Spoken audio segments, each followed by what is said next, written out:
잠시 기도하시겠습니다. 하나님, 이 시간에 부족한 종이 주의 말씀을 들고 단에 섰습니다. 저의 모습은 십자가 뒤에 감춰주시며 주의 성령님께서 주의 말씀만이 이 시간 나타날 수 있도록 인도해 주시고 그 말씀이 저희들 가운데 살아서 움직여서 저희들이 온전히 하나님 말씀에 순종하며 하나님의 뜻대로 사는 저희들의 삶이 될 수 있도록 저희들을 도와주시옵소서. 예수님의 이름으로 간절히 기도드립니다. 아멘. 오늘은 아버지 날인데 제가 아버지입니다. 이런 말씀 드릴 때 또 자녀분들 출가했거나 아니면은 또 안 계신 분들 마음에 좀 서운 하실 줄 알면서도 또 아버지 날을 그냥 지나칠 수가 없기 때문에 제가 잠시 말씀을 드리는 겁니다. 용서하십시오. 제가 데일리 브레드 아시죠? 예, 거기에 보니까 아버지에 대해서 한 말씀 나오는데 제가 성도님들 혹시 아버님들에게 부탁하고 싶은 말씀이 있다면은 제가 그런 것 같아요. 애들이 자랄 때 조금 더 작은 거에 신경을 썼으면 그러면 조금 더 좋았을 텐데 하는 후회 같은 그런 마음이 들더라고요. 예, 그래서 혹시 이제 아버지 되시는 분들 또 어린 자녀분들이 있으신 아버님들은 한번 이제 조금 그런 자그마한 일에 대해서 신경을 쓰시면 좋을 것 같아서 제가 이 말씀을 드립니다. 여기에 보니까 이런 말씀이 있습니다. 아버지는 언젠가 한번 내가 자라는 동안 내가 집을 많이 비웠었지라고 시인한 적이 있었습니다. 내 기억으로는 별로 그렇지 않은 것 같은데 직장에서 온종일 일하시는 것 외에도 아버지는 교회 찬양대 지휘하고 가끔 저녁에 외출하시는 그거 빼고서는 이제 열심히 가정을 위해서 충성을 하신 분인데 예를 들면은 8살 때 학교에서 방과 후 연극 시간에 작은 배역을 맡은 적이 있었습니다. 모두 다 어머니들이 온 가운데 유일하게 한 아버지가 왔는데 바로 우리 아버지였습니다. 아버지는 나와 언니들이 아버지에게 소중한 존재들이며 아버지가 우리를 사랑하신다는 것을 갖가지 세심한 방법으로 늘 깨닫게 해주셨습니다. 자그머 자녀들은 그런 것 같아요. 뭐 큰 거 바라지 않고 작은 거라도 정성으로 한두 가지 신경을 써서 해주면 그걸 그렇게 기뻐하는 것 같더라고요. 제가 그런 면에 대해서 조금 부족한 거 우리 자녀들 용서할 줄 믿습니다. 오늘 말씀의 제목은 냉수 한 그릇이라는 제목을 통해서 은혜를 나누도록 하겠습니다. 우리는 이 세상에 태어날 때 우리가 원해서 태어난 사람은 없습니다. 하나님께서 인도하셔서 원하셔서 이 세상에 우리가 태어난 것입니다. 아멘. 예. 왜 하나님께서 우리가 세상에 태어나는 것을 원하셨을까요? 생각해 보신 적이 있습니까? 그 이유는 사명이 있기 때문에 태어난 것입니다. 아멘. 예. 세상에 많은 사람들이 그 사명에 대해서 이해를 못합니다. 본인들이 원하는 인생을 의미 없이 살아가고 있고 살다가 허무하게 이 세상을 떠나는 것, 이러한 인생들이 많이 있습니다. 그러나 우리는 분명히 우리 크리스찬들은 하나님을 사랑하는 분들은 분명히 우리의 사명이 하나님께로부터 우리에게 사명이 왔다, 나에 대한 사명이 있다, 내가 할 일이 있다 하는 걸 분명히 믿으시고 그리고 그 사명을 잘 감당을 하셔야 됩니다. 그래야 하나님께서 이 세상에서의 복된 삶을 통해서 우리가 열심히 준비하고 열심히 충성하고 열심히 일할 때에 이 세상을 마감하고 하늘로 올라갈 때에 하나님께서 우리를 축복해 주시고 많은 것으로 우리를 위해서 예배해 놓으시는 줄 믿으시기 바랍니다.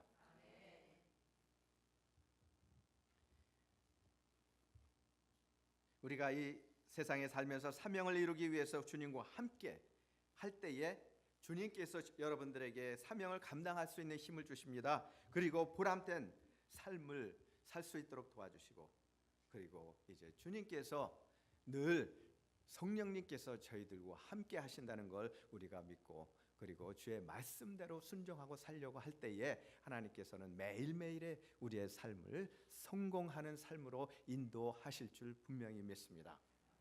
한 부유한 상인이 있었습니다. 그에게는 두 가난한 절친한 친구가 있었어요. 가지고 있던 밀 두 자루를 두 친구에게 각각 한 자루씩 이렇게 맡겼습니다. 미안하지만 이것 좀 맡아주게. 내가 곧 돌아올 테니까 자네들은 보관만 해주면 되네. 그렇게 얘기했어요.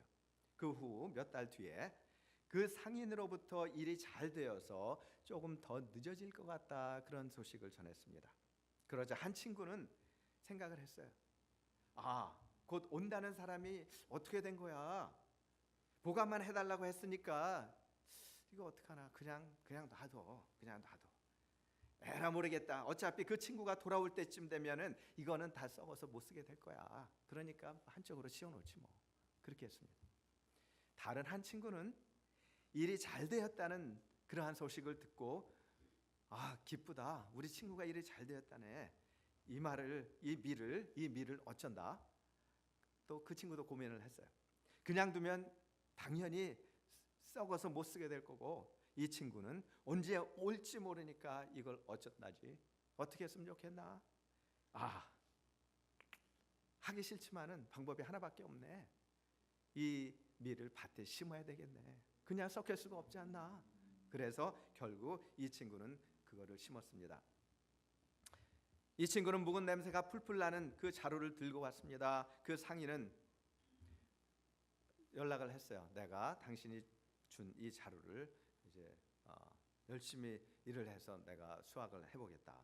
그 상인은 수확하거든 밀을 두 자루만 자기에게 돌려주고 나머지는 경작한 친구에게 다 가지라고 그렇게 얘기를 했습니다. 그 친구의 성실한 태도가 그 주인을 기쁘게 한 것입니다. 결국 이 두 친구 중에 성실한 친구는 어떻게 됐을까요? 당연하죠. 많은 양식을 가지게 되었을 뿐 아니라 플러스 1입니다. 하나님도 마찬가지예요. 플러스 1이에요. 잘 들으세요. 부자 친구와 같이 사업을 하게 됐어요. 축복을 받게 된 거죠. 왜 그러냐? 성실하니까. 얼마나 좋습니까? 그러나 다른 친구는 계속 궁핍한 생활을 하게 되었다는 얘기입니다. 당연하죠. 일을 하기 싫어하니까. 만일 생각해 보세요. 굉장히 중요합니다. 만일 주님께서 오늘 오신다면 어떻게 여러분들 준비하시겠습니까? 그동안에 여러분들의 삶이 이거 언제 오실지 모르는데, 한쪽으로 나의 삶, 내가 충분히 일할 수 있고 감당할 수 있는데 이걸 지금 하지 않고 그냥 한쪽으로 밀어놓고 언제 주님 오실지 모르니까 나중에 하지 뭐, 그렇게 혹시 생각하신 적 있습니까? 아니면 주님 언제 오실지 모르니까 내가 주님을 위해서 열심히 일을 해야 되겠다, 그렇게 생각을 하시고 여러분들 삶을 열심히 충성되게 준비를 하셨습니까? 오늘의 말씀의 중요한 요지는 하나님께서 우리에게 주신 사명, 이 사명을 깨달아야 된다는 것입니다. 이 사명을 깨닫고 그 사명을 성취하시는 여러분이 되시라는 것입니다. 아멘. 그 사명을 성취하기 위해서 세 가지로 제가 생각을 해보았습니다. 첫째로 적은 일에 충성을 다하는 삶입니다. 하나님께서 큰 거를 요구를 하시진 않아요. 여러분들이 감당해낼 수 있는 그 적은 일이 무엇인가 생각을 해보십시오. 그것이 주님께서 여러분들에게 바라는 것입니다. 크게 생각하지 마시라는 겁니다. 40절에 보시면요, 너희가 여기 내 형제 중에 지극히 작은 자 하나에게 한 것이 곧 내게 한 것이니라. 지극히 작은 자 하나에게 한 것이 내게 한 것이니라.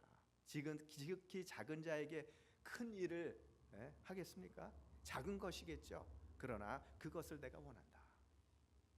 평소 주변에 베푼 조그마한 성도의 선행이, 우리 이웃에게 베푼 조그마한 선행이 결국 그리스도를 섬기는 것과 같다는 의미로 우리가 볼 수가 있다는 것입니다.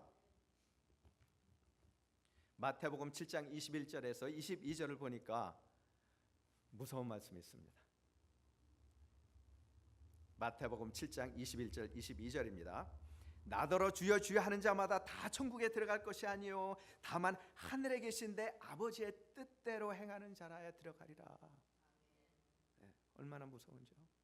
또 22절을 보니까 그날에 많은 사람이 나더러 이르되 주여 주여 우리가 주의 이름으로 선지자 노릇을 하며 주의 이름으로 귀신을 내쫓으며 주의 이름으로 많은 권능을 행치 아니하였나이까.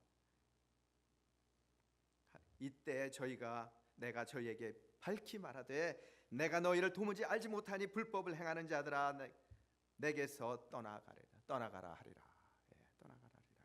왜 그렇게 떠나가라고 하셨을까요? 왜 이 사람들이 버림을 받았을까요? 예수님을 믿는다고 하지만 그 속에 예수님이 살아계시지 않기 때문에 그렇습니다.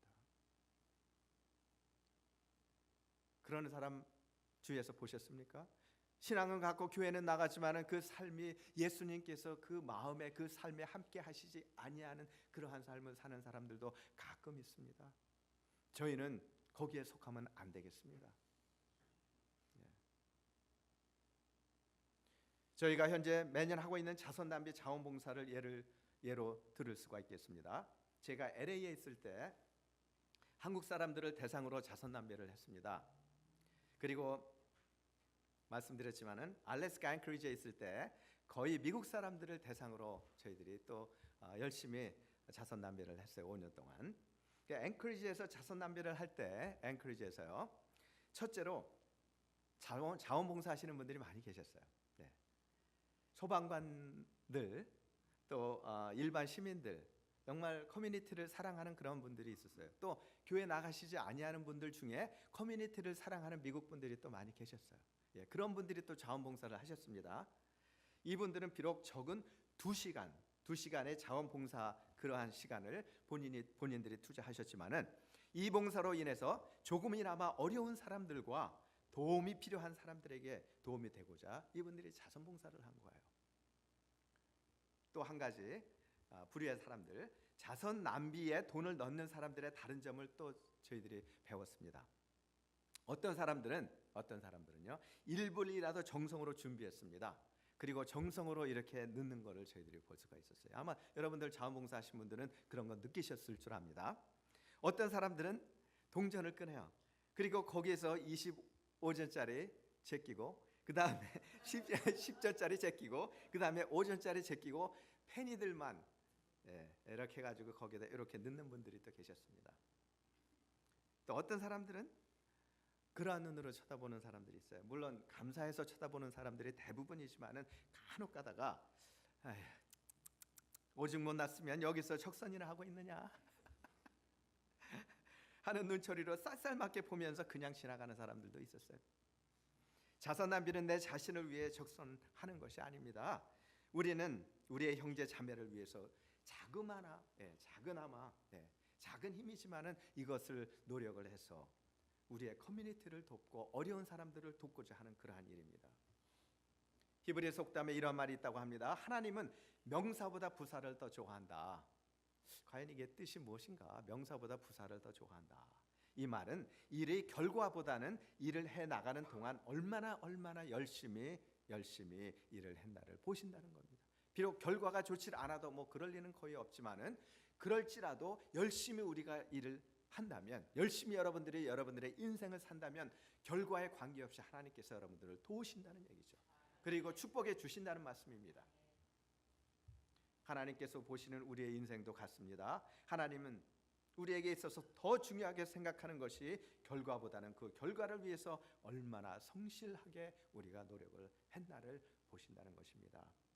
하나님께서 우리에게 주신 사명을 성취하기 위해서 첫째로 적은 일에 충성을 다하는 삶이라고 제가 말씀을 드렸습니다. 두 번째로 이웃을 위해 사는 그러한 삶입니다. 이웃을 위해 사는 삶. 40절을 보시면은요. 너희가 여기 내 형제 중에 지극히 작은 자 하나에게 한 것이 곧 내게 한 것이니라. 지극히 작은 자 하나에게 한 것이 곧 내게 한 것이니라. 그래서 제가 냉수 한 그릇이라고 그랬습니다. 제목이 냉수 한 그릇 이것이라도 필요한 사람에게 정말 돕는 의미로 갖다 주면 하나님께서 그것을 잊지 않겠다고 하신 그러한 하나님이십니다. 우리의 형제나 이웃이 누구입니까?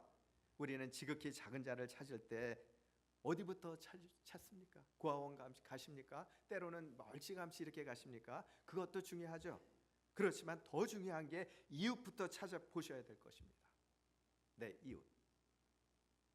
우리의 가장 가까운 곳에서 작은 자를 찾으신 적이 언제이십니까? 저는 우리 교회의 사역 중에 하나인 얼마나 감사한지 몰라요. 완바리에서 하시는 거, 홈레스 사역 참 proud합니다. 영어로 얘기하는 proud해요. 예. 자랑스럽게 생각을 합니다. 불쌍한 사람들도 우리의 이웃인 것입니다. 그들이 예수님을 믿든지 믿지 않든지 그 영혼이 그들의 삶이 귀한 거예요. 또 이것을 저희들이 베풀면서 속으로 뭐라고 기도합니까? 하나님, 이 영혼들이 만일에 예수님을 모르는 영혼들이 있다면 이것을 통해서 예수님의 사랑을 깨닫게 해주세요. 그리고 이 영혼이 천국으로 갈 수 있도록 인도해 주세요. 이러한 기도가 있을 때 그 기도가 임한다는 것이죠. 예. 누가복음 16장에 보시면 부자와 나사로 이야기가 있습니다. 부자가 저는 처음에 신앙생활 초창기 시절 때 이제 말씀을 쭉 읽지 않습니까? 그럼 이해 안 가는 부분들이 그러한 말씀들이 있는데 이게 그러한 말씀 중에 하나였었어요. 부자가 왜 지옥에 갔나? 보면은 잘못한 것도 없는 것 같은데 이상하다. 돈 많은 것이 죄입니까? 예. 본문에 보면 부자는 남을 해한 적도 없다고 그랬습니다. 오히려 종교 지도자들과 좋은 유대 관계를 맺고 그리고 커뮤니티를 위해서 산 그러한 사람이에요. 부자는 나사로가 문 밖에서 부자의 집에 문 밖에서 나사로가 거지죠. 나사로 구걸할 때 박대하지 않고 상에서 떨어지는 부스러기를 먹게 그렇게 했습니다. 그 정도면 되지 않았나 그렇게 생각을 한 거죠. 그렇다면 지옥으로 간 이유가 무엇인가? 누가복음 16장 19절에 보니까 한 부자가 있어 자색 옷과 고운 베옷을 입고 날마다 호화로이 연락하는데 라고 말씀하고 있습니다. 이것이 이유죠. 즉 오로지 자신만의 쾌락을 위해서 사는 사람이에요. 이웃을 돌아보지 아니하는 그러한 삶입니다. 내가 만일에 빌리언이 있다고 생각해 보세요. 그리고 그 돈을 이 부자처럼 커뮤니티를 위해서 가령 뭐 1,000불, 2,000불, 4,000불, 10,000불, 뭐 몇만 불씩 이렇게 쓴다 그러고 가장 가까이에서 내 돈을 10%가 아니라 저기 그 1%가 아니라 10% 때로는 뭐 20%, 30%가 될 수도 있겠죠. 돈 잘 버는 사람들은 그렇게 벌고도 또 채워놓을 수가 있겠죠. 그럼 이러한 큰 돈을 갖고 내가 돈이 많이 있으니까 정말 불쌍한 사람들을 위해서 돕는 그러한 마음이 돼 있나? 만일 우리가 거듭났고 주님께서 우리 안에 살아계시면 말씀의 삶이 우리 가운데 나타나야 된다는 것입니다. 예. 형식으로 나타나는 것이 아니고 조금 나타나는 것이 아니고 그 말씀이 계속 운동력이 있어서 살아서 나의 삶을 움직이는 그러한 역동력이 있어야 된다는 것입니다. 구세군이 다른 교단과 비교할 때 무엇이 다릅니까? 구세군은 마약 중독자, 술 중독자 이러한 사람들 재활 프로그램 그리고 미혼모 그리고 병과 헐벗은 영혼들을 위해서 그들을 오랫동안 돌보아왔습니다. 저희가 하고 있는 자선 낭비의 유래는 1891년 미국 샌프란시스코에서 처음 시작이 되었다고 합니다. 어느 추운 겨울날 배 한 척이 파손을 당해서 난민들이 생겨났다고 해요. 경제 불황이 심했던 그 당시에 시에서는 그들을 도울 수 있는 어떤 예산이 전혀 없었다고 합니다. 난민들은 추운 겨울에 이렇게 떨며 굶주린 채 어쩔 수 없이 지내야만 했대요.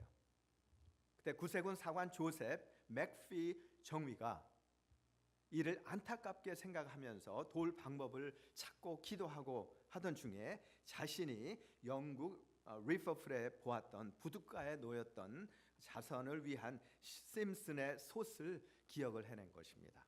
과거에 그런 게 있었나 보죠. 바로 그 다음 날 맥피 정유는 시당국으로부터 오클랜드 부둣가 여기서 얼마 안 떨어진 오클랜드 부둣가에 솥을 걸어도 좋다는 허가를 받고 그쪽에 솥을 걸고 자선 낭비가 이제 시작이 된 것이 오늘날까지 계속해서 이어져서 111개국이 이 자선 낭비를 사용하면서 많은 어려운 사람들을 돕는다고 그렇게 얘기를 합니다. 그때 이 종이가 뭐라고 기도를 했냐면 하나님 앞에 이 솥에 숲이 떨어지지 않게 하여 주시옵소서 그렇게 기도를 했대요. 하나님께서 도와주셔서 숲이 계속 나와서 경제적으로 충당할 수 있는 그러한 여력이 있어서 어려운 사람들 돕게 해달라는 그러한 얘기입니다. 하나님께서 우리에게 주신 사명을 성취하기 위해서 적은 일에 충성을 하라고 말씀을 드렸고 이웃을 위해 사는 삶이라고 말씀을 제가 드렸습니다. 세 번째로 작은 자를 위해 사는 삶입니다. 적은 일 그리고 작은 자, 마지막으로 작은 자를 위해 사는 삶입니다. 작은 자의 뜻이 무엇입니까? 베풀거나 갚을 것이 없는 그러한 사람. 내가 이 사람에게 베풀면 이 사람은 분명히 하나를 베풀면 이 사람은 나에게 하나 반이나 둘 정도를 줄 것이다. 미리 계산하고 베푸는 것이 아니고 그거 없이 베풀 사람이라면은 어떠한 사람이겠습니까? 어려운 사람이겠죠. 내가 리턴을 익스펙트 하지 않는 사람이면 힘든 사람들이에요. 이러한 사람들을 도우려는 얘기입니다. 어떠한 사람들이 되겠습니까? 창세기에 보니까 나그네들 많이 있었습니다. 아브라함 시대, 롯 시대 때 나그네들이 있었어요. 그들이 며칠씩 굶주리고 그리고 지금으로 얘기하면 뭐 홈레스 같은 그러한 분들이 많이 계셨겠죠. 불쌍한 사람들이 꽤 있었나 봅니다. 40절을 다시 보시면은 너희가 여기 내 형제 중에 지극히 작은 자 하나에게 한 것이 곧 내게 한 것이니라. 지극히 작은 자. 누가 작은 자입니까? 어떻게 작은 자를 우리가 찾습니까? 여러분 주위에 누가 작은 자입니까? 우리 교회에서 누가 작은 자입니까? 창세기 18장 1절에서 9절을 보시면은 성경에서 환대를 잘함으로 복을 받은 사람이 누굽니까? 아브라함입니다.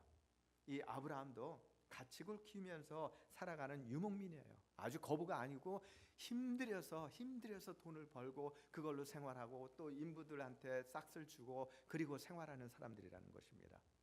이스라엘 광야에 사는 미디안 족속의 하나인 베두민들, 원주민들이요. 전통에 의하면은 지나가는 나그네가 텐트 끈에만 닿아도 의무적으로 3일은 집안에 초청해서 묵고 가게 하는 전통이 있었다고 합니다.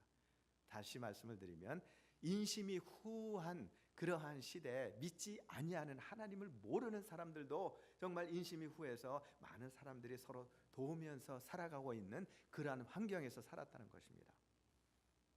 아브라함이 장막문에 앉았다가 멀찍이 지나가는 나그네를 보고 막 달려갑니다.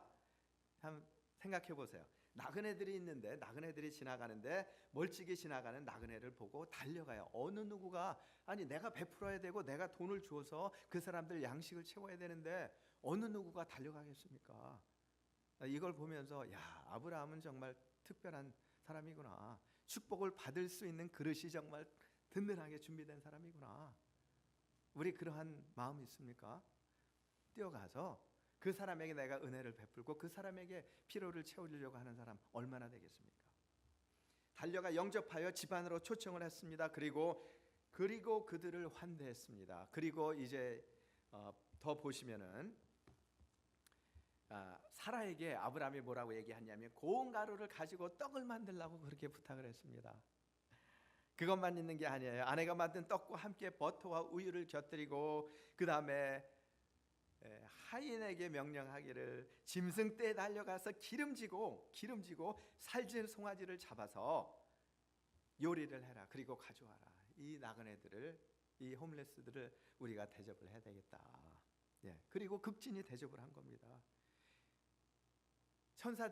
그분들이 천사입니다. 근데 천사들이 뭐 아주 귀한 정말 그 왕자 같은 그런 옷을 입고 지나갔겠습니까? 거지처럼 하고 지나갔겠죠. 그 마음을 테스트하느라고 아브라함이 분명히 여기 있을 것인데 어떠한 사람인지 우리가 봐야 되겠다. 증명을 해봐야 되겠다. 하나님께서 친히 그 마음 왜 그러냐면 우리는 자유의지를 가지고 있기 때문에 하나님께서 우리 기계가 아니에요. 언제든지 우리 마음은 바뀔 수가 있는 것입니다. 그 마음을 내가 속에 있는 진실된 마음을 내가 보리라. 하나님께서 그렇게 생각을 하신 거예요. 그게 창세기 18장 1절에서 8절에 있습니다. 나중에 시간 되시면 읽어보시기 바랍니다. 아브라함은 극진하게 나그네들을 대접했다가 천사를 대접하는 복을 누렸습니다. 여러분들, 하나님께서 여러분들 하시는 거 다 보세요. 그리고 여러분들 하나님께서 합당하다고 생각하실 때 거기에 따른 그것만이 아니라 거기에 부수적으로 많은 축복을 여러분들에게 해 주신다는 걸 믿으셔야 됩니다. 그 축복은 자손 대대로의 축복입니다. 내 자녀들의 축복입니다. 내 사업의 축복입니다. 내 건강의 축복입니다. 많은 축복들이 다 포함이 된 것입니다. 아브라함은 극진하게 나그네를 대접했기 때문에 천사를 대접하는 복을 누렸습니다. 그 결과 소돔과 고모라의 멸망의 소식도 미리 알게 되었습니다. 그리고 아브라함 때문에 조카 롯도 구할 수 있게 된 것입니다. 얼마나 큰 축복을 받았습니까? 창세기 19장을 보시면요, 롯이 마침 소돔 성문에 앉아 있을 때 나그네 두 사람이 그의 집으로 찾아오고 있었습니다. 롯은 롯이요, 아브라함이 아니고 롯입니다. 달려나가서 영접은 했지만은 형식적인, 그 당시에는 당연히 그렇게 해야 되는 걸로 형식적인 그러한 나가서 영접을 한 것입니다. 그리고 나그네를 대접할 때도 베두인들의 의무 정도, 원주민들의 의무 정도를 그 정도로 환대를 했다는 거예요. 무교병을 구워서 대접했고 그 이상도 그 이하도 아닌 아무것도 아니었어요. 아브라함하고 너무 차이가 나죠. 있다고 뭐 많이 줄 수 있는 것이고 또 없다고 안 줄 수 있는 게 아니라 그 정성이 너무 차이가 나는 겁니다. 그리고 치명적인 것이 주위에 있는 사람들이 막 눈을 두들기고 손님 왔으니까 손님 나오게 해라, 우리가 그와 상관하겠다 할 때 이 사람들은 우리의 손님이니까 두고 우리 딸들이 있으니까 알아서 해라. morally, 그 도덕적으로 너무 다른 사고를 가지고 있는 거예요. 세상적인 사고를 가지고 있는 거예요. 그래서 저희들이 배울 점이 무엇입니까? 아브라함처럼 하나님을 중심으로 된 사고를 가지고 우리가 살아야 축복을 받는 거지, 롯처럼 세상에 발을 디디고 하나님은 이름만 걸어놓고 내 하나님을 섬긴다, 그러한 삶은 아니라는 것입니다. 그 결과 어떻게 됐습니까? 소돔과 고모라 성의 멸망과 함께 아내는 소금 기둥이 되었습니다. 사위들은 죽었습니다. 두 딸들은 겨우 구원은 얻었지만은 아버지와 근친 상간으로 모압과 베냐민을 낳았습니다. 그리고 참 창피한 그러한 자손들을 계속 번성시켰습니다. 우리는 분명히 아브라함과 롯의 삶을 비교해 볼 수가 있습니다. 하나님께서 보실 때 누구에게 더 큰 축복을 주시겠습니까? 당연히 아브라함입니다. 그의 대접에는 정성과 사랑이 포함이 되어 있습니다. 그리고 무엇보다도 하나님을 사랑했고 하나님께서 원하시는 일이라면 확신을 가지고 그 일에 몰두를 했고 그 일을 위해서 몸과 마음과 정성을 다 투자를 한 것입니다. 그러나 롯은 어땠습니까? 형식적입니다. 마지못해 대접을 하는 모습을 저희들이 볼 수가 있습니다. 하나님께서 보실 때 축복을 받을 만한 그릇이 준비가 되어 있지 않았다고 볼 수가 있습니다. 이제 오늘 말씀을 정리합니다. 하나님께서 우리에게 주신 사명을 깨달아야 됩니다. 그 사명을 성취하기 위해서 첫째로 적은 일에 충성을 하라고 말씀을 드렸습니다. 둘째로 이웃을 위해서 사는 삶이라고 말씀을 드렸고, 셋째로 작은 자를 위해서 사는 삶이라고 제가 말씀을 드렸습니다. 무디 선생님은 많은 사람들은 이 혀끝으로 사랑을 한다. 그러나 경건한 사람은 손끝으로 사랑을 한다. 말로만 사랑하는 것이 아니라 행동으로. 하나님께서 보시는 것은 결과가 아니죠. 하나님은 과정을 중요하게 생각을 하십니다. 그리고 그 동기를 중요하게 생각을 하십니다. 우리 인생에 있어서 최후의 상을 규정하는 것은 성공이 아니고 하나님 앞에 충성입니다.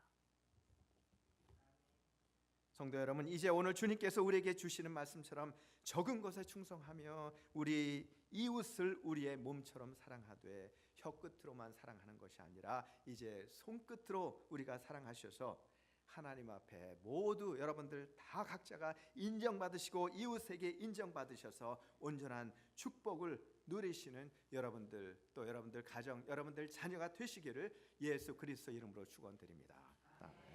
기도하시겠습니다. 하나님, 이 시간에 오늘 저희들에게 주의 말씀을 통해서 은혜를 주심을 감사합니다. 이제 아브라함의 축복을 온전히 저희들에게 허락해 주셔서 저희들도 아브라함을 바라보면서 이제 아브라함의 가지고 있는 귀한 하나님께 대한 사랑과 하나님께 대한 충성을 저희들도 바라보며 그대로 손끝으로 실천하여서 하나님 앞에 다 인정받는 그러한 성도님들이 되셔서 이제 저희들 때문에 많은 영혼들이 주님을 알게 되고 저희들 때문에 많은 영혼들이 하나님의 사랑을 알게 되고 저희들 때문에 많은 영혼들이 하나님의 축복을 알 수 있도록 도와주셔서 모두가 다 주님의 축복의 영광 속에 들어갈 수 있도록 주님 인도해 주시옵소서. 예수님의 이름으로 간절히 기도드리옵나이다. 아멘. 다 같이